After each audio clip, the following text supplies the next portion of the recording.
Dengan kerelaan sendiri mereka meminta dan mendesak kepada kami supaya mereka juga beroleh kasih karunia untuk mengambil bagian dalam pelayanan kepada orang-orang kudus. Mereka memberikan lebih banyak daripada yang kami harapkan. Mereka memberikan diri mereka pertama-tama kepada Tuhan, kemudian oleh karena kehendak Tuhan juga. Artinya mereka memberikan diri mereka kepada kami. Nah, ayat inilah yang menolong kita untuk mengerti bagaimana mungkin orang yang sangat miskin, dicobai dengan berat dalam berbagai penderitaan, bisa memberi bahkan melampaui kekuatan mereka.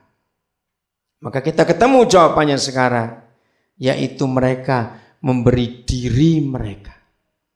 Saudara, jadi nggak ada alasan untuk kita untuk tidak memberi. Amin. Tidak ada alasan. Karena dari kebenaran ini kita melihat hal yang sungguh luar biasa. Sebab itu ayat 6, kami mendesak kepada Titus supaya ia mengunjungi kamu dan menyelesaikan pelayanan kasih itu sebagaimana ia telah memulainya. Rupanya Titus telah memulai pelayanan itu.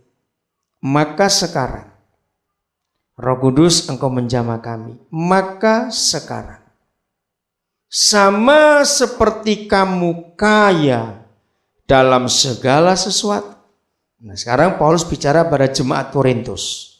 Dia tadi memberi contoh kepada gereja-gereja di Makedonia. Ini orang Korintus memang jemaat kaya. Karena Korintus itu kota dagang, kota bisnis yang kaya sekali. Maka sekarang, saya ulang lagi 7. Sama seperti kamu kaya dalam segala sesuatu. Kaya dalam iman, dalam perkataan, dalam pengetahuan, dalam kesungguhan untuk membantu. Kaya dalam kasih-Mu terhadap kami. Demikianlah juga hendaknya kamu kaya dalam pelayanan kasih ini. Saudara, perhatikan ayat ini. Paulus membedakan kaya dalam banyak hal. Ternyata kita belum tentu kaya dalam pelayanan kasih. Betul tidak? Ini arti ayat yang ke-7.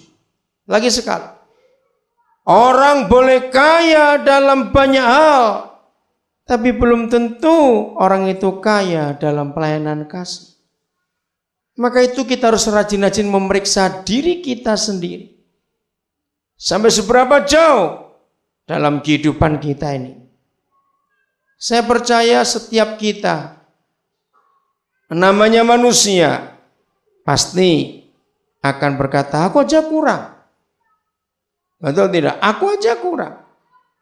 Buat setiap manusia, enggak akan kita pernah ada kata cukup. Kalau kita sendiri tidak pernah berkata itu cukup, maka akan terus kurang dalam hidup ini. Ayat 8. Aku mengatakan hal itu bukan sebagai perintah kepada jemaat Korintus. Paulus berhati-hati, melainkan dengan menunjukkan usaha orang-orang lain untuk membantu. Aku mau menguji keikhlasan kasih kamu. Wah, luar biasa ini. Aku mau menguji keikhlasan kasih kamu. Saudara, siapa yang di ayat 9 di Alkitabnya saudara beri tanda garis bawah? Coba senyum. Ayat 9. Ada diberi tanda garis bawah? Ada? Oke. Memang itu ayat yang paling enak, janji Tuhan yang luar biasa. Tapi kalau kita hanya mengambil ayat 9 saja tanpa mengerti dari ayat 1, maka ayat 9 enggak akan ada artinya apa-apa. Karena ayat 9 kalau diambil sendiri tanpa ayat 1 sampai ayat yang ke-7, maka kita nggak akan mengerti yang namanya kasih karunia yang dianugerahkan kepada. Sekarang kita akan melihat fakta yang luar biasa ini. Karena kamu, ayat 9, telah apa? Mengenal apa? Kasih karunia siapa? Tuhan kita Yesus Kristus. Ayo kita perhatikan ini. Karena kamu telah mengenal kasih karunia Tuhan kita Yesus Kristus.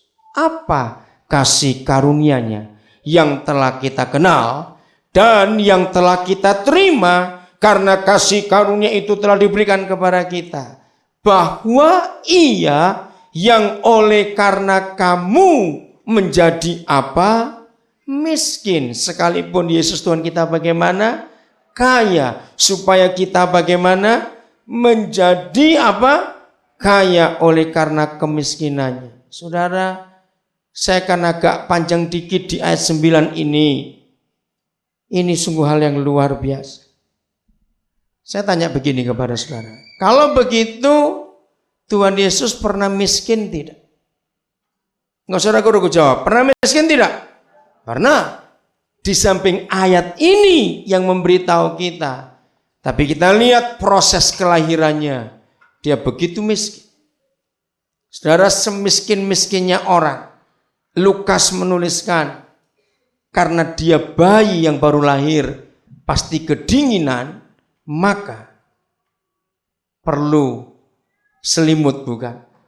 Tapi Lukas menulis Yesus dibungkus dengan kain lampin. Lampin itu bahasa Melayu, artinya lap, saudara. Kain kotor. Bayangkan, semiskin-miskinnya orang nggak mungkin bungkus bayinya pakai kain lap. Berarti dia pernah miskin. Tapi pertanyaannya, apakah dia miskin terus? Cepat jawab. Apakah dia miskin terus? Tidak. Ada pertanyaan berikut lagi. Maka itu mari kita belajar terbuka betul-betul pada Roh Kudus untuk memimpin kita, untuk menuntun kita dalam kebenaran ini. Kalau kita percaya dia pernah miskin, kita juga percaya dia nggak akan miskin terus.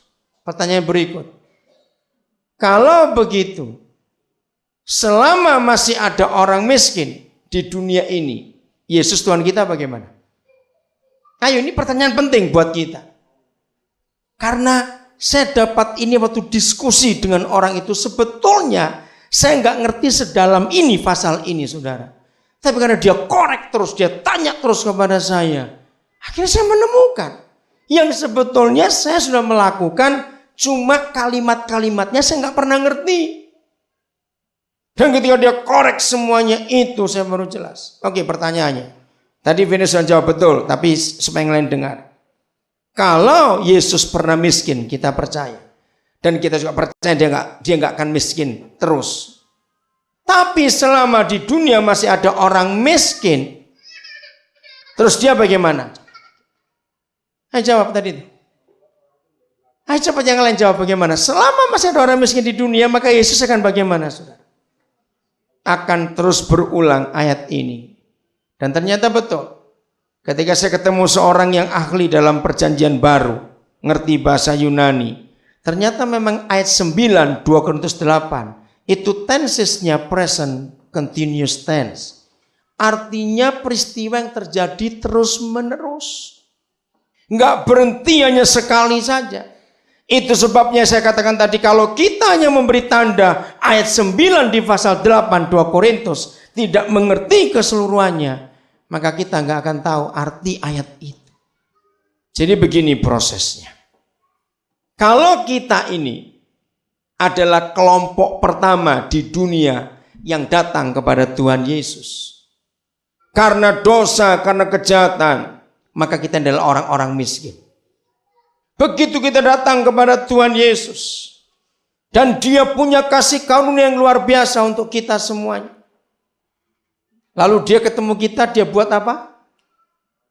Ayo, dia ketemu kita, dia buat apa terhadap kita? Dia buat kaya. Berarti dia ngapain? Dia memberi. Betul? Coba bedakan pertanyaan ini. Apa bedanya memberi sampai kekurangan dan memberi sampai miskin? Coba bedanya apa? Ayo jawab, gak usah ragu-ragu, cepat saudara. Apa bedanya memberi sampai kekurangan?